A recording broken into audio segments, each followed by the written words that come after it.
हरे कृष्णा। सभी का स्वागत है। भगवत गीता का सुंदर पाठ आप श्रवण कर रहे हैं। श्री कृष्ण के द्वारा ये ज्ञान दिया जा रहा है। 14 अध्याय बड़ी सफलता से हमने पूर्ण किए हैं भगवान के आशीर्वाद से।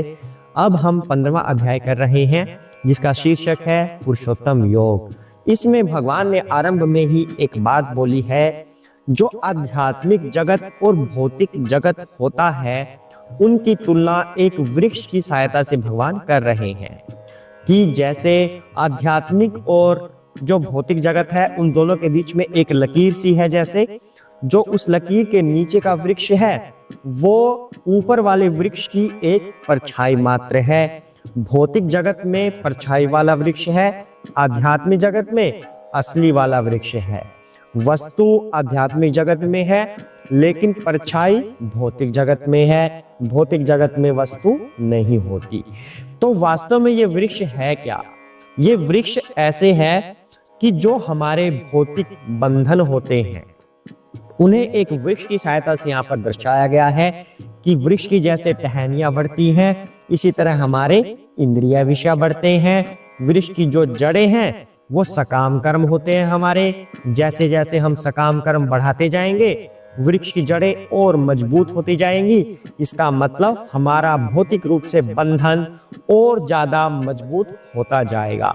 भगवान कहते हैं कि हमें इस वृक्ष को काट डालना है। अब वो वृक्ष कैसे कटेगा वो भगवान आज हमें बताने वाले हैं। तो वो जानने के लिए हम पहले भगवान का आशीर्वाद प्राप्त करेंगे, भगवान के गुरु महाराज की वंदना करेंगे। हरे कृष्णा। ओम ज्ञानतिमिरान्धस्य ज्ञानाञ्जनशलाकया चक्षुरुन्मीलितं येन तस्मै श्री गुरुवे नमः। श्री कृष्ण चैतन्य प्रभु नित्यानंद श्री अद्वैत गदाधर श्रीवासादि गौर भक्त वृंदा। हरे कृष्णा कृष्ण कृष्ण हरे हरे, हरे राम राम राम हरे हरे। हरे कृष्णा। अब वृक्ष काटने की बात हो रही है कि ये वृक्ष कैसे कटेगा। वृक्ष काटने का मतलब क्या है कि जो हमारे भौतिक बंधन हैं कि हम इस जगत में बंधे हुए हैं, हमें बद्ध जीव बोला जाता है। प्रकृति के 3 गुणों के द्वारा हम बंधे हुए हैं। जैसे जैसे उन 3 गुणों का प्रभाव हमारे ऊपर पड़ता है हम वैसे वैसे कर्म करते जाते हैं और जैसे जैसे हम कर्म करेंगे उसके अनुसार हमारा फल निश्चित हो जाता है। उदाहरण स्वरूप अगर हम अच्छे कर्म करते हैं तो क्या होगा, उसका पुण्य हमारे खाते में जुड़ जाएगा। तो उसका पुण्य का फल प्राप्त करने के लिए हमें फिर से जन्म लेना पड़ेगा। मतलब पुण्य करना भी गलत हुआ और पाप करेंगे तो उसका फल भोगने के लिए तो आना ही पड़ेगा। मतलब हर तरह से इस भौतिक जगत में कर्म बंधन हमारे ऊपर जुड़ा हुआ है।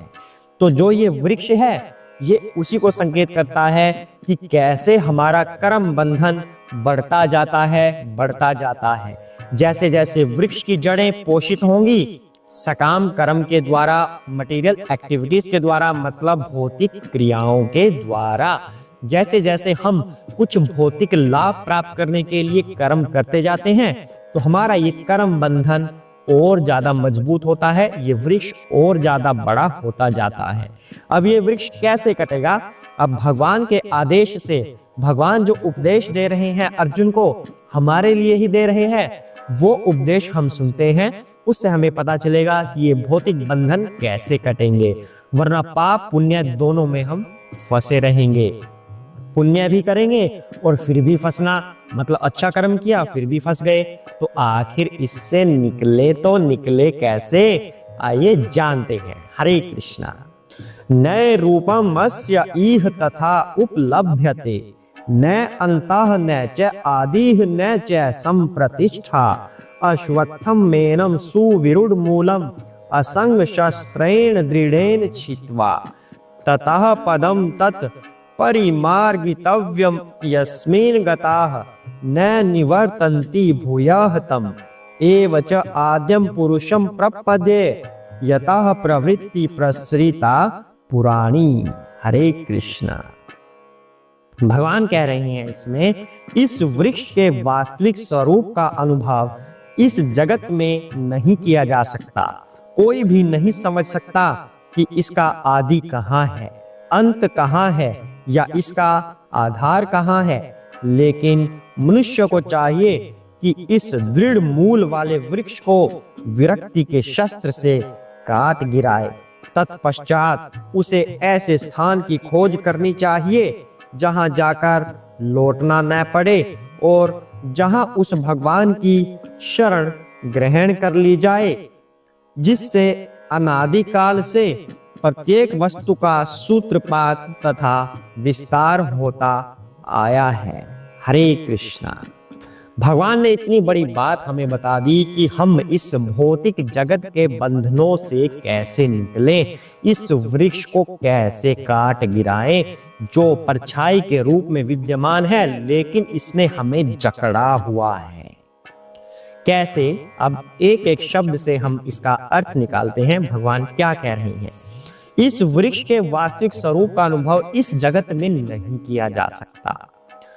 क्या मतलब बनता है? अब देखिए, वृक्ष को परछाई वाला और ऊपर आध्यात्मिक जगत वाला।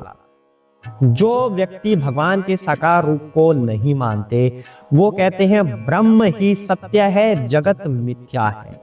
बात भी सही है, जगत तो मिथ्या है ही, पर वो जगत है कहां पर और वो ब्रह्म कहां पर है? वो ब्रह्म है इन दोनों वृक्ष के बीच में जो ये लाइन सी लगी है, ब्रह्म यहां तक है। मतलब जो आध्यात्मिक और भौतिक जगत को एक दूसरे से अलग करता है वो लाइन सी जो है वो ब्रह्म यहां पर विद्यमान है। तो यहां वाले लोग ऊपर वाले को कैसे जानेंगे?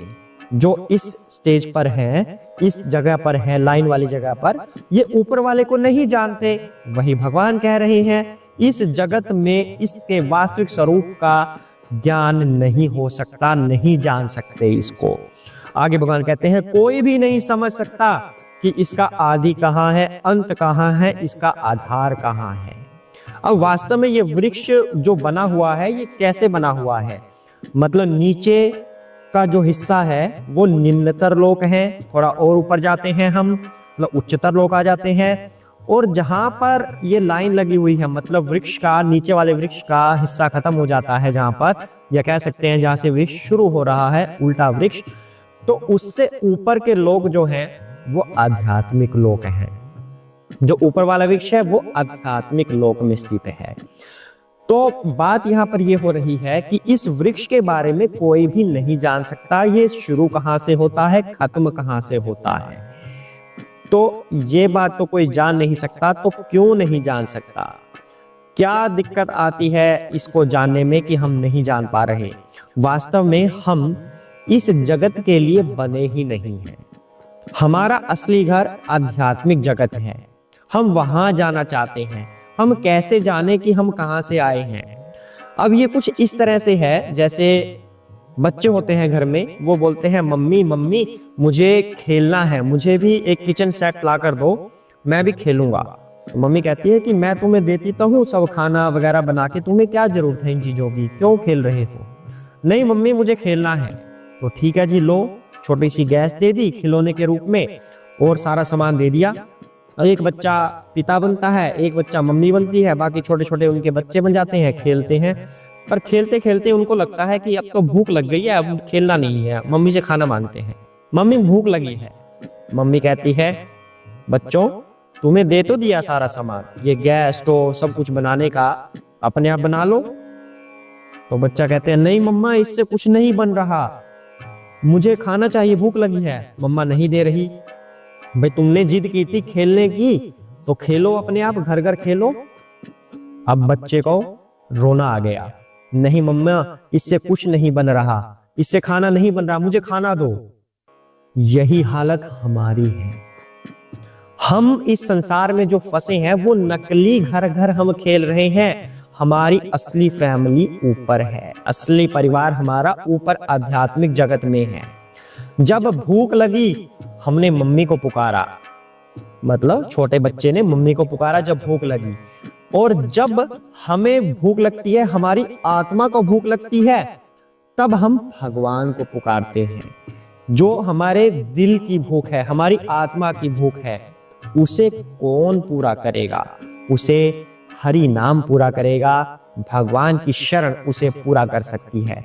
हमारी किसी जिद की वजह से कि हमें आत्मनिर्भर होकर अलग से रहना है, हमें सेवा नहीं करनी, इसलिए भगवान ने ये जगत बनाया है कि लोग खेल कर देख लो घर घर, क्या तुम खेल पाओगे? पर हम खेल नहीं पाते, इसलिए सारी दुनिया परेशान रहती है, दुख में रहती है।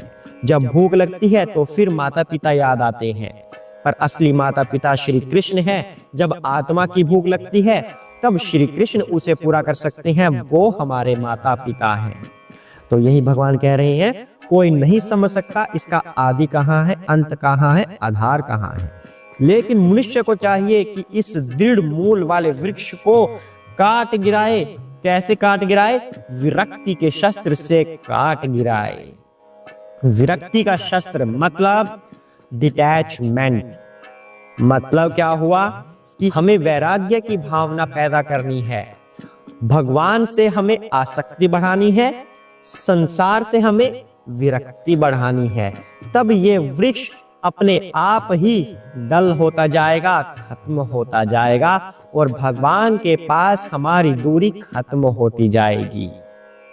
मतलब भगवान ने इस संसार से जो बंधन हमारे जुड़े हुए हैं, कर्म बंधन, उनसे निकलने का रास्ता बताया है कि अपनी आसक्ति सांसारिक वस्तुओं से खत्म करो, मतलब उनसे विरक्ति बनाओ और भगवान के प्रति अपनी आसक्ति बढ़ाओ। तब ये वृक्ष गिरता जाएगा और हम भगवान के समीप हो जाएंगे। आगे भगवान कहते हैं, तत्पश्चात उसे ऐसे स्थान की खोज करनी चाहिए, किसे? हमें, मतलब मनुष्य को, जहां जाकर लौटना ना पड़े। उस भगवान की शरण ग्रहण कर ली जाए जिससे अनादिकाल से प्रत्येक वस्तु का सूत्रपात और विस्तार होता आया है। मतलब भगवान श्री कृष्ण की शरण ग्रहण कर ली जाए, जहां जाकर अगर हम भगवान की शरण प्राप्त कर लेते हैं, भगवान का धाम प्राप्त कर लेते हैं, तो उसके बाद हमें कभी वापस नहीं आना पड़ेगा।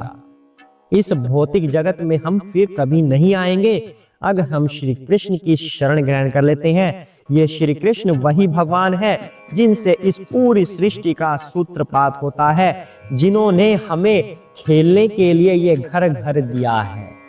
वही श्री कृष्ण, हमें उन्हीं की शरण ग्रहण करनी है। जैसे बच्चा कहता है मम्मी भूख लगी है, हमें कहना है हे श्री कृष्ण मुझे आपकी शरण चाहिए, मुझे आपके पास आना है, मेरी तृप्ति कीजिए, मैं भूखा हूँ, मैं आपके प्रेम का भूखा हूँ। हमें इस तरह से भगवान की आराधना करनी है, तब हमारा ये कर्म बंधन वाला वृक्ष कट जाएगा। हरे कृष्णा। आज के लिए इतना ही करते हैं। ध्यान से श्रवण कीजिए, बार बार श्रवण कीजिए, समझने का प्रयत्न कीजिए, आपको अवश्य ही समझ आएगा और इस संसार से निकलने का, इस भवबंधन से छूटने का आपको मार्ग आसानी से मिल जाएगा। हरे कृष्णा।